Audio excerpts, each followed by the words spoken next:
So hi and hello everyone welcome to future vision study centre. இன்றைக்கி நம்ம வீடியோவில் unit 3ல psychology வீடியோஸில் நம்ம யூனிட் 3ல பார்க்க போகிறோம். Upcoming topics that is development of educational infrastructure and professional education, liberal arts and education, social science, humanities இது எல்லாத்தையுமே நம்ம இன்னைக்கு வீடியோவில் பார்க்க போகிறோம். ஓகேங்களா? ஓகே. ஸோ இன்ஃப்ராஸ்ட்ரக்சர் அப்படின்னா என்ன அப்படின்னு பார்த்தீங்க அப்படின்னா கட்டுமானங்கள். ஃபார் எக்ஸாம்பிள் இப்போ நான் ஒரு எஜுகேஷனல் இன்ஸ்டியூட் வச்சுருக்கேன் அப்படின்னா அந்த இன்ஸ்டியூட்டுக்கு தேவையான building, toilet facilities, lab facilities, class room facilities, இன்னும் போனால் கேன்டீன் இருக்கணும், லைப்ரரி இருக்கணும், அதுக்கப்புறம் வந்துட்டு ஒரு கான்ஃபரன்ஸ் ஹால் இருக்கணும். ஸோ இந்த மாதிரி ஒரு பர்ட்டிகுலர் எஜுகேஷனல் இன்ஸ்டிடியூஷன் எடுத்துக்கிட்டோம்னா அதுக்கு அடிப்படையான கட்டுமான வசதிகளை தான் என்னன்னு சொல்லுவோம் அப்படின்னா இன்ஃப்ராஸ்ட்ரக்சர் அப்படின்னு சொல்லுவோம். ஓகேவா? ஸோ இந்த எனக்கு தெரிஞ்ச இந்த இன்ஃப்ராஸ்ட்ரக்சர் பற்றி முத ஒரு ஸ்கீம் வந்திருக்கு. அதுனா ஓபிபி தான். That is operation of blackboard தான் நம்ம சர்வ சிக்ஷா அபியானுக்கு கீழே வர்றது. ஸோ அங்கேருந்து தான் ஸ்டார்ட் ஆகுது இந்த டெவலப்மெண்ட் ஆஃப் எஜுகேஷனல் இன்ஃப்ராஸ்ட்ரக்சர். அதாவது ஒரு எஜுகேஷன் இன்ஸ்டியூட்னா அதுக்கு தேவையான இன்ஃப்ராஸ்ட்ரக்சர்ஸ்லாம் இருக்கணும் கண்டிப்பாக அப்படின்ற மாதிரி பயங்கர அந்த இதெல்லாம் வந்து கொடுத்தது யாரு அப்படின்னு பார்த்தீங்க அப்படின்னா இந்த ஓபிபி தான் ஃபர்ஸ்ட் குடுத்தாங்க. ஓகே.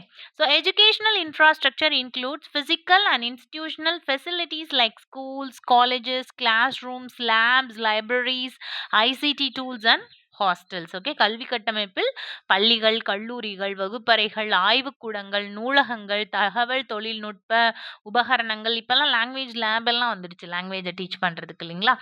ஸோ அதனால இப்படி வந்து சொல்லியிருக்காங்க. Investment in infrastructure boost access, quality and equity in education. So private இன்ஸ்டிடியூஷனில் இருக்கிற இன்ஃப்ராஸ்ட்ரக்சரையும் பார்க்கலாம், நம்ம கவர்மெண்ட்டில் இருக்கிற இன்ஃப்ராஸ்ட்ரக்சரையும் நம்ம பார்க்கலாம். ஸோ அதுக்கு கண்டிப்பாக ரெண்டுத்துக்கும் உள்ள டிஃப்ரென்ஸ் இருக்கும் இல்லையா? ப்ரைவேட்னா கொஞ்சம் நல்லாவே பண்ணி வச்சுருப்பாங்க, அதுக்கு தான் அங்கே வந்து ஃபீஸ் அதிகம் இல்லையா? ஸோ கவர்மெண்ட் இன்ஸ்டிடியூஷன்ஸ்லேயும் அந்த மாதிரி வரணும் அப்படின்றது தான் வந்து இந்த சில இதில் வந்து நோக்கமாக இருக்குது. கட்டமைப்பில் முதலீடு செய்தல் கல்வியின் அணுகல், தரம், சமத்துவத்தை மேம்படுத்துகிறது. ஸோ இங்கே இருக்கிற இன்ஃப்ராஸ்ட்ரக்சர் அங்கே இருந்துட்டாவே ப்ரைவேட் ஸ்கூலில் இருக்கிறது வந்து ப்ரைவேட் காலேஜஸில் இருக்கிறது கவர்மெண்ட் காலேஜஸில் இருந்தாவே அங்கே பெரிய ஒரு பிரிவினை வந்து தடுக்கப்பட்டுரும். யாருமே வந்து ப்ரைவேட் காலேஜஸ்க்கு போக மாட்டாங்க, கவர்மெண்ட் காலேஜஸ்க்கு தான் வருவாங்க இல்லையா? ஸோ அதை தான் சொல்கிறாங்க. கட்டமைப்பில் முதலீடு செய்தல் கல்வியின் அணுகல், தரம் மற்றும் சமத்துவத்தை மேம்படுத்துகிறது அப்படின்னு சொல்கிறாங்க. Programs like Rashtriya Ucha Shiksha Abhiyan aim to improve state higher education institutes. Okay. So Sarva Shiksha Abhiyanன்றது வந்து ஸ்கூல் லெவலில் அந்த மாதிரி RUSA ராஷ்ட்ரிய உச்சார் சிக்ஷா அபியான் இவங்களுடைய எய்ம் என்ன அப்படின்னு பார்த்தீங்க அப்படின்னா ஹையர் எஜுகேஷனில் இன்ஃப்ராஸ்ட்ரக்சரை டெவலப் பண்ணணும். அப்போ லோயர் எஜுகேஷனில் ஓபிபி நான் சொன்ன மாதிரி operation of blackboard. Okay. Rashtriya Uchchatar கல்வி அபியான் போன்ற திட்டங்கள் மாநில உயர்கல்வி நிறுவனங்களை மேம்படுத்தும் நோக்குடன் செயல்படுகின்றன அப்படின்னு சொல்றாங்க. ஸோ என்னென்ன இன்ஃப்ராஸ்ட்ரக்சர்லாம் கவர்மெண்ட் சைட்லேருந்து கொடுத்துருக்காங்க அப்படின்னு பார்த்தீங்க அப்படின்னா மிட் டே மீல் ஸ்கீம். ஓகே. அது வந்து ஃபுட்டு கொடுக்குற மாதிரி சொல்லியிருக்காங்க. பட் ஃபுட்டுக்கு பின்னாடி நிறைய இந்த முட்டை கொடுக்கறது, கலவை சாதம் கொடுக்கறது, இப்போ மார்னிங் பிரேக்ஃபாஸ்ட் கொடுக்கறது எல்லாமே வந்து இந்த மிட் மீல் ஸ்கீம் கீழே தான் வரும். சர்வ சிக்ஷா அபியான் நம்ம எல்லாருக்குமே தெரியும், ஒன் ஆஃப் த 100% சக்ஸஸ்ஃபுல் ஒரு கவர்மெண்ட் சென்ட்ரல் கவர்மெண்ட் ஸ்கீம் அப்படின்னு பார்த்தீங்கன்னா அது சர்வ சிக்ஷா அபியான் தான். And PM Sri aim to strengthen the school infrastructure. Sri schools அப்படின்னு ஒரு ஸ்கீம்ஸ் இருக்கும். அந்த ஸ்கீம்லேயுமே வந்துட்டு என்ன சொல்கிறாங்க அப்படின்னு பார்த்தீங்க அப்படின்னா மதிய உணவு இந்த இன்ஃப்ராஸ்ட்ரக்சரை இன்க்ளூட் பண்ணுற மாதிரி தான் வந்து அந்த ஸ்கீம்ஸ் எல்லாம் இருக்குது. மதிய உணவு திட்டம், சர்வ சிக்ஷா அபியான், பிரதமர் ஸ்ரீ திட்டம் ஆகியவை பள்ளி கட்டமைப்பை வலுப்படுத்துகின்றன. ஸோ இது எல்லாத்துக்குமே ஒரு காமன் அப்படின்னா இந்த இன்ஃப்ராஸ்ட்ரக்சரை டெவலப் பண்ணுற மாதிரி பேசும். இந்த இன்ஃப்ராஸ்ட்ரக்சரை டெவலப் பண்ணுறதை விட வேற நோக்கங்களும் இருக்குது. மதிய உணவு திட்டத்தில் வந்து ஒரு நியூட்ரிஷியஸ் ஃபியூச்சர் இந்தியாவை கொண்டு வரணுன்றது அதோட மெயின் எய்ம். ஆனால் அதில் இன்ஃப்ராஸ்ட்ரக்சரை டெவலப் பண்ணணும். சர்வ சிக்ஷா அபியான் வந்து என்னது, யூனிவர்சலைஸ் பிரைமரி எஜுகேஷனை வந்து கட்டாயம் மற்றும் இலவச கல்வி கொடுக்கணுன்றதா இதனுடைய எய்ம். ஆனால் அதில் இன்ஃப்ராஸ்ட்ரக்சரையும் இன்க்ளூட் பண்ணுற மாதிரி வருது. பிரதமர் ஸ்ரீ திட்டம் வந்து பார்த்தீங்க அப்படின்னா டிஜிட்டலைஸ் பண்ணுது, ஸ்கூல்ஸ் எல்லாத்தையுமே வந்து டிஜிட்டலைஸ் பண்ணுது. லைக் லாங்குவேஜ் லேபு, ஒரு டிஜிட்டல் போர்டு கொண்டு வரணும். அ அந்த மாதிரி வந்துட்டு ஒரு கம்ப்யூட்டர், லேப்டாப்பு, ஸ்பீக்கர்ஸ் வச்சு சொல்றது. இந்த மாரி டிஜிட்டலைஸ் பண்றது கிளாஸ் ரூம்ஸ. ஸோ அதனுடைய மெயின் எய்ம் அது. ஆனா வந்து அதுலயுமே இன்ஃப்ராஸ்ட்ரக்சர பத்தி பேசுறதுனால இதுல எல்லாத்துலயுமே வருது. ஓகேங்களா? அடுத்தது பார்த்தீங்க அப்டின்னா அடுத்தது பார்த்தீங்க அப்டின்னா, அப்ஜெக்டிவ்ஸ் ஆஃப் தீஸ் இனிஷியேட்டிவ்ஸ். ஏன் இந்த கட்டமைப்ப வந்து நம்ம உயர்த்தணும் பள்ளிகள்ல அப்டின்னா, நம்மளுக்கு தெரியும் எல்லாருக்குமே கும்பகோணத்துல ஒரு தீ விபத்து நடந்தது. குழந்தைகள் வந்து ரொம்ப நெறைய பேர் இறந்து போயிட்டாங்க இல்லையா? அதுல வந்து இன்ஃப்ராஸ்ட்ரக்சர் கரெக்ட்டா இல்ல. அது கூரை வேய்ந்த கட்டடமா இருந்ததுனால தான் அவ்ளோ தீ ஃபாஸ்ட்டா பரவி குழந்தைங்கலாம் இறந்து போற மாதிரி இருந்தது. இதே வந்து ஒரு அம் நம்மளுக்கு சிமெண்ட் பில்டிங்கா இருந்தது அப்டின்னா, இந்த அளவு ஃபயர் வந்து ஸ்ப்ரெட் ஆயிருக்காது. இத்தன குழந்தைங்க இறந்து போயிருக்க மாட்டாங்க. ஓகே. இது ஒரு ரீசனா இருந்தாலும் ஃபர்ஸ்ட் வந்து குவாலிட்டிய மெயின்டெயின் பண்ணணும். எஜுகேஷன்ல குவாலிட்டி.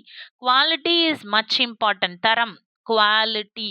ஓகேங்களா? தரத்த இம்ப்ரூவ் பண்றதுக்கு 1. 2வது சேஃப்டி. பாதுகாப்பு.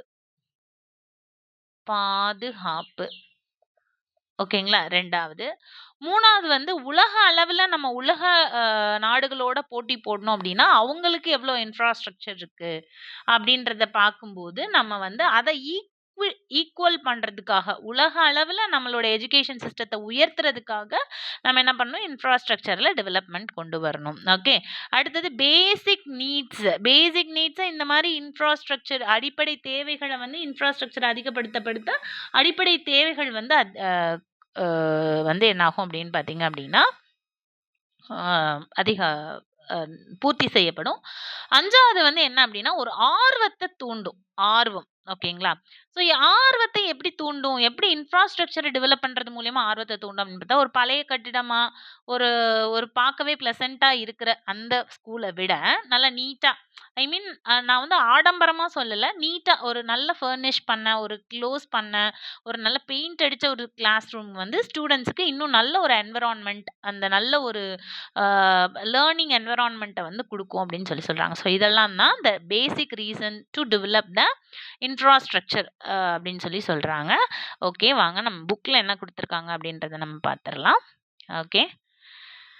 Promote inclusive, equitable and quality education. நான் சொன்ன மாரி ஃபர்ஸ்ட் வந்து தரமான, சமத்துவமான மற்றும் தரமான கல்விய ஊக்குவிக்கிறதுக்கு இன்ஃப்ராஸ்ட்ரக்சர நம்ம டெவலப் பண்ணி தான் ஆகணும். 2வது bridge urban and rural equalisation divide.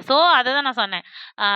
Rural ஸ்கூல்ஸ்ல village சைட்லாம் பார்த்தீங்க அப்படின்னா, ரொம்ப டல்லா இருக்கும் ஸ்கூல்ஸ். அதே கவர்ன்மெண்ட் ஸ்கூல்ஸ் வந்து ரூரல் அர்பன் பிளேஸஸ்ல, சிட்டி பிளேஸ்லலாம் பார்த்தீங்க அப்படின்னா, இட் வில் பி பிரைட்டர். ஓகேவா? ஏன்னா நெறைய பேர் வருவாங்க. ஆக்சஸ் நெறைய இருக்கும். ஃபண்ட் நெறைய கிடைக்கும். பட் த சேம் டைம் அந்த அர்பன் அண்ட் ரூரல் அந்த எஜுகேஷனல் டிவைட வந்து நம்ம கம்மி பண்ணணும் அப்டின்னா, இன்ஃப்ராஸ்ட்ரக்சர ரூரல் சைட்லயுமே நம்ம வந்து இம்ப்ரூவ் பண்ணணும் அப்டின்னு சொல்றாங்க. அடுத்தது பார்த்தீங்க அப்டின்னா, ஆம். எஸ். நகர, கிராம கல்வி வேறுபாட்டை குறைக்கிறதுக்காக enhance employability and skill development. வேலைவாய்ப்பு மற்றும் திறன்களை மேம்படுத்த. ஓகே. நெறைய இன்ஃப்ராஸ்ட்ரக்சர் டிஜிட்டலைஸ்ட் எஜுகேஷன் குடுக்கும்போது, what is computer, what is laptop, what is mouse, what is CPU அப்படின்ற ஒரு பேசிக் நாலேட்ஜ் ஸ்டூடண்ட்ஸுக்குமே வரும். அப்போ உங்களுக்கு இன்னும் ஸ்கில் வந்து என்ன ஆகும்? டெவலப் ஆகும். ஒரு ஒரு ட்ரெடிஷனல் மெத்தட் போர்ட்ல எழுதி போட்டு, நோட்ல எழுதி படிக்கிறத விட, ஒரு இன்ஃப்ராஸ்ட்ரக்சர டெவலப் பண்ணி இன்னும் இன்ட்ரஸ்டிங்கா, இன்னும் பிக்சர்ஸோட படிக்கும்போது அவங்களோட ஸ்கில் வந்து இன்னுமே டெவலப் ஆகுது. அது அவங்களோட வேலை வாய்ப்புல வந்து ரிஃப்ளெக்ட் ஆகுது அப்படின்னு சொல்றாங்க. Ensure infrastructural readiness for NEP 2020 reforms. Okay. தேசிய கல்விக் கொள்கை லாஸ்ட்டா வந்த கல்விக் கொள்கை 2020. அது என்ன சொல்லுது அப்படின்னு பார்த்தீங்க அப்படின்னா, இந்த இந்த அதாவது இந்த இன்ஃப்ராஸ்ட்ரக்சர சரி பண்ணி வச்சுக்கணும். எல்லா எஜுகேஷனல் இன்ஸ்டிடியூஷன்லயுமே இந்த இன்ஃப்ராஸ்ட்ரக்சர் கரெக்ட்டா இருக்கணும் அப்படின்னு சொல்லுது. அதனுடைய அந்த எய்ம வந்து பூர்த்தி செய்யறதுக்காகவும் நம்ம என்ன பண்ணணும் அப்படின்னா, இத நம்ம எஜுகேஷன் இன்ஸ்டிடியூட்ல இருக்கிற இன்ஃப்ராஸ்ட்ரக்சர நம்ம டெவலப் பண்ணணும் அப்படின்னு சொல்றாங்க. அடுத்தது பார்த்தீங்க அப்படின்னா, கீ அவுட்கம்ஸ். இதனுடைய முக்கிய விளைவுகள் என்ன அப்படின்றத நம்ம பார்க்க போறோம். Education become more inclusive and accessible. உள்ளடக்கம் மற்றும் அணுகலுக்கு உரியது. எல்லாருமே படிக்கணும்னு நெனைப்பாங்க. ஒரு சாதாரணமா நான் போர்ட்ல எழுதி போடுறேன், நீ எழுது அப்படின்னு சொல்றத விட, நான் வந்து போர்ட்ல படம் மாரி காமிக்கிறேன். நீ வந்து சும்மா உட்கார்ந்துட்டு போ அப்படின்னா எல்லாருமே வருவாங்க இல்லையா? அந்த அணுகல், உள்ளடக்கம் அதே மாரி எல்லாத்தையும் உள்ளடக்கி ஓகேவா? தமிழுக்குன்னா இங்க படிக்கணும். இங்கிலீஷுக்குன்னா நீ வேற ஸ்கூலுக்கு தான் போகணும். இல்ல சயன்ஸ் லேப்னா நீ வேற ஸ்கூலுக்கு தான் போகணும் அப்டின்லாம் சொன்னா, அது வந்து செட் ஆகாது அப்டின்னு சொல்றாங்க. Okay. Constitutional provisions like Article 45 and 21A ensured free and compulsory education. ஓகேவா? ஸோ ஆர்டிகிள் 45ம் 21ஏவும் என்ன சொல்லுதுன்னா, எல்லாருக்கும் ஃப்ரீ அண்ட் கம்பல்சரி எஜுகேஷன் குடுக்கணும்னு சொல்லுது. அப்ப எல்லாரும் வரணும் அப்டின்னா, அங்க இன்ஃப்ராஸ்ட்ரக்சர் கரெக்ட்டா இருந்தா மட்டும் தான் எல்லாரும் அங்க போய் வர முடியும் இல்லையா? ஸோ அந்த ஒரு கான்ஸ்டிடியூஷனல்ல இருக்கிற அந்த பேசிக் இத வந்து நம்ம மீட் பண்ணணும் அப்டின்னாவே, நம்மளுடைய இன்ஃப்ராஸ்ட்ரக்சர் வந்து கரெக்ட்டா இருக்கணும் அப்டின்னு சொல்றாங்க. Shift from elitist to mass education. So வேத காலத்துல, சங்க காலத்துலலாம் பார்த்தீங்க அப்டின்னா, ராணி அந்த மாரி பெரிய எலைட் வகுப்பை சேர்ந்தவர்கள் மட்டும் தான் படிப்புக்கு வந்து இம்பார்ட்டன்ஸ் குடுத்தாங்க. அவங்களுக்கு தான் படிக்கிறதுக்கு வாய்ப்புமே கிடைச்சது. ஆனா, அப்ப அது இருந்ததுன்னா, ஓகே அவ்வளோ ஸ்கூல்ஸ் இல்ல, அவ்வளோ டீச்சர்ஸ் இல்ல, அவ்வளோ இன்ஃப்ராஸ்ட்ரக்சர் இல்ல. எதுவுமே இல்ல. பட் இப்பயும் வந்து இந்த ஜாதிய சேர்ந்தவ நீ, இந்த வகுப்ப சேர்ந்தவ நீ, இந்த பொருளாதாரத்துல நீ இவ்ளோ நலிஞ்சு இருக்க. அதனால நீ படிக்கக்கூடாது அப்படின்ற ஒரு கான்செப்ட்ட இராடிகேட் பண்ணணும். மாஸ் எஜுகேஷன் எல்லாருக்கும் வர்றவங்க எல்லாருக்கும் எஜுகேஷன் குடுக்கணும் அப்படின்னா, அங்க வந்து இன்ஃப்ராஸ்ட்ரக்சர் ஸ்ட்ராங்கா இருந்தா மட்டும் தான் வர்ற எல்லாருக்குமே அட்மிஷன் போட முடியும். அதுதான். சிறப்பு கல்வி வ க சாரி சிறப்பு வகுப்பு கல்வியிலிருந்து பொதுமக்கள் கல்விக்கு மாற்றம். சிறப்பு வகுப்புனா என்னது? ஒரு பர்ட்டிகுலர் பிரிவை சேர்ந்தவர்கள் மட்டும். ஸோ பொதுமக்கள்னா it is related to all. ஓகேவா? அடுத்தது focus on social justice, equity and empowerment. Social justice அப்படின்னா, ஆ காசு இருக்கவங்க மட்டும் தான் கம்ப்யூட்டர்ல படிக்க முடியும் அப்படின்றது கிடையாது. எல்லாருக்குமே கம்ப்யூட்டர்னா என்னன்னு தெரியணும். அதுதான் எஜுகேஷனோட மெயின் எய்ம். சரியா? ஸோ சோஷியல் ஜஸ்டிஸ், ஈக்விட்டி அதேதான். எம்பவர்மென்ட் அப்படின்னா, ஒரு ஸ்கில் டெவலப்மென்ட் பண்றதுக்கு ஒரு வாய்ப்பு குடுத்தா மட்டும் தானே அவங்க ஸ்கில்ல டெவலப் பண்ணி அவங்க அந்த வாழ்க்கையில ரொம்ப ஒதுக்கப்பட்ட அந்த ஓரத்துலருந்து மேல வரணும்னா, they should empower themselves right? So for that infrastructure development is a small contribution from government side. ஓகேங்களா? அடுத்தது பார்த்தீங்க அப்டின்னா, ஓகே. அடுத்தது professional education. So professional education அப்படின்னு நம்ம எத சொல்லுவோம் அப்படின்னு பார்த்தீங்க அப்படின்னா, preparing students for specific careers and profession. ஒரு ப்ரொஃபஷனுக்காக படிக்கிறாங்க அப்படின்னா, அது ப்ரொஃபஷனல் எஜுகேஷன் அப்படின்னு சொல்லுவோம். பட் அந்த படிப்பு படிச்சுட்டு என்ன வேணா ஆயிக்கலாம். இப்போ ஃபார் எக்ஸாம்பிள், நான் வந்து மெடிக்கல் படிச்சேன்னா டாக்டர் மட்டும் தான் ஆக முடியும். டாக்டர் ஆகலாம், இல்ல டாக்டருக்கு டீச்சர் ஆகலாம். அவ்வளோதான் நான் பண்ண முடியும். வேற எதுவுமே பண்ண முடியாது. ஓகேவா? அதே மாதிரி நான் வந்து இப்ப லாயருக்கு படிக்கிறேன்னா, லாயர் ஆகலாம், ஜட்ஜ் ஆகலாம். அவ்வளோதான் ஆக முடியும். ஓகேவா? அதே மாரி நான் ஒரு இன்ஜினியர் ஆகுறேன் அப்படின்னா, நான் இன்ஜினியரிங் படிக்கிறேன் அப்படின்னா, இன்ஜினியர் ஆகலாம். இல்ல இன்ஜினியருக்கு ஹெட் ஆகலாம். அந்த மாதிரி பண்ண முடியும். பட் நான் டாக்டருக்கு படிச்சுட்டு இன்ஜினியர் ஆக முடியுமா? இன்ஜினியருக்கு படிச்சுட்டு டாக்டர் ஆக முடியுமா? லாயருக்கு படிச்சுட்டு இன்ஜினியர் ஆக முடியுமா? முடியாது இல்லையா? ஸோ அந்த மாரி படிப்ப தான் என்னன்னு சொல்றாங்க அப்படின்னா, ப்ரொஃபஷனல் எஜுகேஷன். ஒரு ப்ரொஃபஷன எய்ம் பண்ணி அதுக்காக படிக்கிறது ப்ரொஃபஷனல் எஜுகேஷன். ஆனா, அம் நம்ம வந்து நம்மளுடைய திறமைகளையோ, ஸ்கில்ஸையோ டெவலப் பண்றதுக்கு படிக்கிறதுக்கு வந்து வொகேஷனல் எஜுகேஷன் அப்படின்னு நம்ம சொல்லுவோம் இல்லையா? ஓகேவா? ஸோ அதுக்கு அகைன்ஸ்ட் தான் அந்த ப்ரொஃபஷனல் எஜுகேஷன். தொழில்முறை கல்வி. ஓகேவா? Professional education focuses on preparing students for specific careers and professions. தொழில்முறை கல்வி என்பது மாணவர்களை ஒரு குறிப்பிட்ட தொழிலுக்கு தயார் செய்வதை குறிக்கிறது அப்படின்னு சொல்றாங்க. It include discipline like medicine, engineering, law, டீச்சிங்குமே நம்ம ப்ரொஃபஷனல் கோர்ஸ் தான். ஓகேங்களா? ஸோ ஃபிசிக்கல் எஜுகேஷன், ஸ்போர்ட்ஸ் இதுக்கெல்லாம் வந்து ப்ரொஃபஷனலா படிச்சவங்கள மட்டும் தான் எடுப்பாங்க. இப்ப டீச்சருக்கு இன்ஜினியரிங் இப்போ சில ஸ்கூல்ஸ்ல எடுக்குறாங்க. But actually it is wrong. Because they will be இன்ஜினியர்ஸ வந்து மேத்ஸ்ல எடுக்குறாங்க. மேத்ஸ் டீச்சர்ஸா எடுக்குறாங்க டில் 8த் ஸ்டாண்டர்ட். பட் 12த் ஸ்டாண்டர்டுக்குலாம் எடுக்கிறதுக்கு டீச்சிங் அதாவது பிஎட்டோ டிடிஎட் முடிச்சவங்க கூட 12த் வரையெல்லாம் வர முடியாது இல்லையா? ஸோ பிஎட் முடிச்சிருக்கணும். அது ஒரு ப்ரொஃபஷனல் கோர்ஸ் தான். ஓகேவா? ஸோ இப்படி கூட கேட்கலாம். Which among the following is not professional course அப்படின்னு சொல்லிட்டு ஏதாவது ஒண்ணு டிஃபரெண்ட்டா கேட்டு வைக்கலாம். ஸோ அதனால வாட் இஸ் ப்ரொஃபஷனல் கோர்ஸ் அப்படின்றது தெரிஞ்சு வச்சுக்கோங்க. ஓகேவா? மருத்துவம், பொறியியல், சட்டம், கற்பித்தல், உடற்கல்வி, விளையாட்டு. இதுல இருக்கிற யாரையுமே வேற யாரும் ரீப்ளேஸ் பண்ண முடியாது. மெடிசன்னா மெடிசனுக்கு டீச்சரா போகலாம். இன்ஜினியரிங்னா இன்ஜினியரிங்க்கு டீச்சரா போகலாம். லானா லாக்கு டீச்சரா போகலாம். டீச்சிங்னா ஜெனரல் டீச்சிங். பிசிக்கல் எஜுகேஷன்னா ஒண்ணு அவங்க பிசிக்கல் எஜுகேஷன்ல இருக்கலாம். இல்ல பிசிக்கல் எஜுகேஷன்ல டீச்சரா போகலாம். ஓகேவா? அப்படிதான் பண்ணலாமே தவிர, ஒரு மெடிசின் படிச்சுட்டு டீச்சர் ஆக முடியாது. டீச்சிங்க விட்டுருங்க. மெடிசின் படிச்சு மெடிசினுக்கு மட்டும் டீச்சர் ஆகலாமே தவிர ஜென்ரல் வந்து பண்ண முடியாது. இன்ஜினியரிங் முடிச்சு டாக்டர் ஆக முடியாது. லா முடிச்சுட்டு பிசிக்கல் டைரக்டர் ஆக முடியாது. பிசிக்கல் டைரக்டர் முடிச்சுட்டு இன்ஜினியர் ஆக முடியாது. ஸோ இந்த மாதிரி அதது படிச்சதுக்கு அதது ஆகுறது தான் என்னது அப்படின்னு சொல்றாங்க அப்படின்னா ப்ரொஃபஷனல் எஜுகேஷன் அப்படின்னு சொல்றாங்க. ஓகேவா? Regulatory bodies such as MCI, now NMC. ஓகேங்களா? So regulatory bodies such as MCI, NMC, AICTE, BCI, NCTE, UGC இதெல்லாம் வந்து என்ன பண்ணுது அப்படின்னா இந்த இன்ஃப்ராஸ்ட்ரக்சரை கண்காணிக்குது கரெக்டாக பண்ணுறாங்களா அப்படின்னு சொல்கிறாங்க. ஸோ MCA அப்படின்றது வந்து medical council of India, medical council of India. ஓகேவா? NMC இப்போ வந்து அது national medical commission. Okay, medical council of India, national medical council.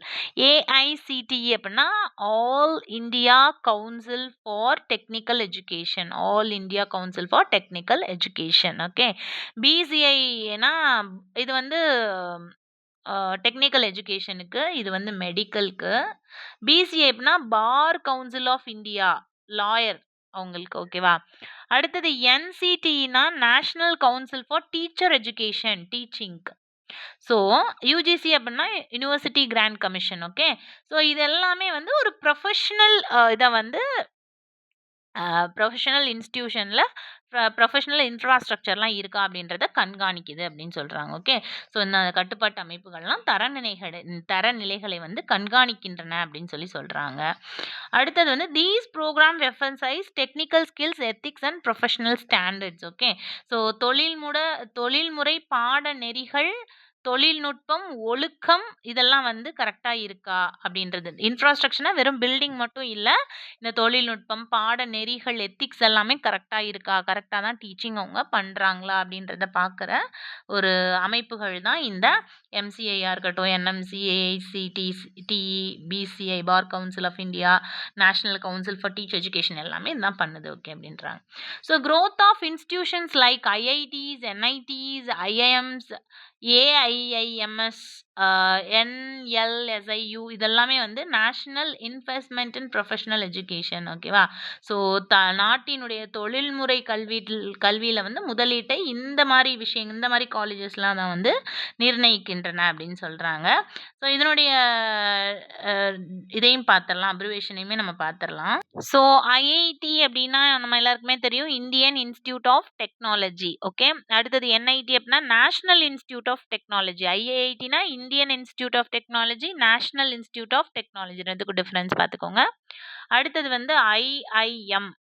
ஓகேங்களா? ஸோ IIM அப்படின்னா Indian institute of management, Indian institute of technology, national institute of technology, Indian institute of management. Okay, AIIMSனா all India institute of medical sciences. Okay, all India institute of medical sciences. அடுத்தது NLSIU அப்படின்னா national law of school of Indian university, national law of school Indian university. ஓகேவா? So இது it is related to law. ஓகேங்களா? So இந்த மாதிரி இதெல்லாம் வந்து என்ன நாட்டின் தொழில்முறை. ஓகேவா? இதுக்கு முன்னாடி பார்த்ததெல்லாம் வந்து அந்தந்த ஸ்டேட்டுக்குள்ள இருக்கிறது. இது வந்து நாட்டின் ஒட்டுமொத்தமாக சென்ட்ரல் லெவல்ல பண்றது தான் இந்த அமைப்புகள், இந்த மாதிரி கல்வி நிறுவனங்கள். ஓகேங்களா? ஸோ இந்த வீடியோவில் நம்ம என்ன பார்த்துருக்கோம் அப்படின்னு பார்த்தீங்க அப்படின்னா டெவலப்மெண்ட் ஆஃப் எஜுகேஷ்னல் இன்ஃப்ராஸ்ட்ரக்சர். ஓகேவா? So development of educational infrastructure, அதில் வந்து labs, class rooms, libraries, hostels இதெல்லாம் இருக்கான்னு பார்க்குறாங்க. ஸோ இதில் என்னென்ன இதெல்லாம் RUSA வந்து எஜுகேஷ்னல் இன்ஸ்டிடியூஷனில் இருக்கிற இன்ஃப்ராஸ்ட்ரக்சர் பார்க்குது. SSA, PM ஸ்ரீ இவங்க எல்லாமே வந்து இன்ஃப்ராஸ்ட்ரக்சர் எந்த அளவுக்கு இருக்குது அப்படின்றத செக் பண்ணுறாங்க. ஸோ இதனுடைய அப்ஜெக்டிவ்ஸ் என்ன, இதனுடைய அவுட்கம் என்ன, கீ அவுட்கம் என்ன அப்படின்றத நம்ம பார்த்தோம். ப்ரொஃபஷனல் எஜுகேஷன்னா என்னன்னு பார்த்தோம். அதில் இருக்க சில இன்ஸ்டியூட்ஸ்லாம் பார்த்தோம். ஸ்டேட் லெவல்லையும் பார்த்தோம், சென்ட்ரல் லெவல்லையும் நம்ம பார்த்தோம். ஸோ இது வரைக்கும் நம்ம இங்கே பார்த்துருக்கோம். அடுத்த வீடியோவில் வந்து நம்ம liberal arts education, social sciences and humanities இது மூணையும் நம்ம பார்க்கலாம். ஓகேங்களா? So thank you.